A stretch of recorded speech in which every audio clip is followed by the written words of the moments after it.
This game is called Making 10. It is great for kindergartners, first graders, maybe even some second graders who are not fluent in making 10 yet. I do have a previous game posted called Making 10, but this one's more team oriented, which requires some more strategy and conversations. So I love this game, and actually the kids love it even more. They're always begging to play it. And I want to thank Miss Kim Hensley over at one of our neighboring schools in our district for showing me this game. Thanks, Kim. You want to set up your cards like so as a pyramid. The base set of cards should be uncovered, meaning there's no card on top of these base cards. You can make the pyramid smaller if needed for a younger group of kids who are just learning to play. The goal of the game is to get rid of as many cards as you can. A child will take turns, the kids take turns, and when it's a child's turn, they need to find a pair of numbers or two add-ins that add up to a sum of 10. The key is you can only take cards that are unlocked.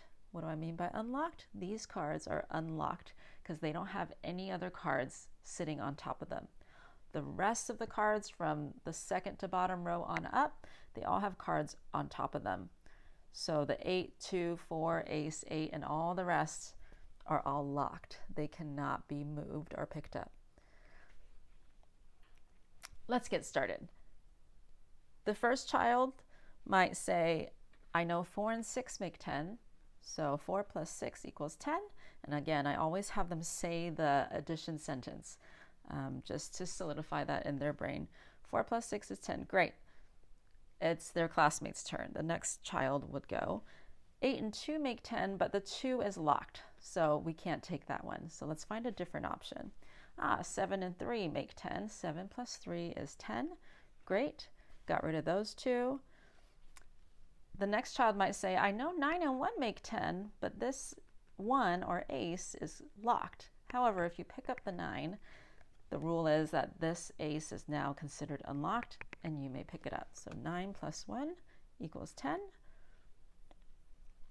When you have a 10, this is the only exception to the add-ins rule. 10 is its own add-in, so 10 plus nothing, we don't have a 0 card. 10 plus 0 is 10. So this is the only case where they can just pick up one card and get rid of it. 8 plus 2 is 10. We have a problem. 8 and 4 don't make 10. 5 and 5 make 10, but these are locked. Or 8 and 2 make 10, but they're locked. 10 by itself is 10, but also locked. So this is where another twist comes in. At the beginning, I tell the students that they have 3 keys. They have 3 unlocks, and this is the part that they love. They can talk amongst themselves of when to use these unlocks, and one unlock, one key can unlock one card at a time, and once it's used, it's gone. So a child might say, well, I want to unlock this 5 and this 5 because they're both locked. So I say, okay, you've used your unlocks. You have now unlocked the 5s. 5 plus 5 equals 10. We've got one unlock left. The next child might say, I want 10 because I know that's equal to 10.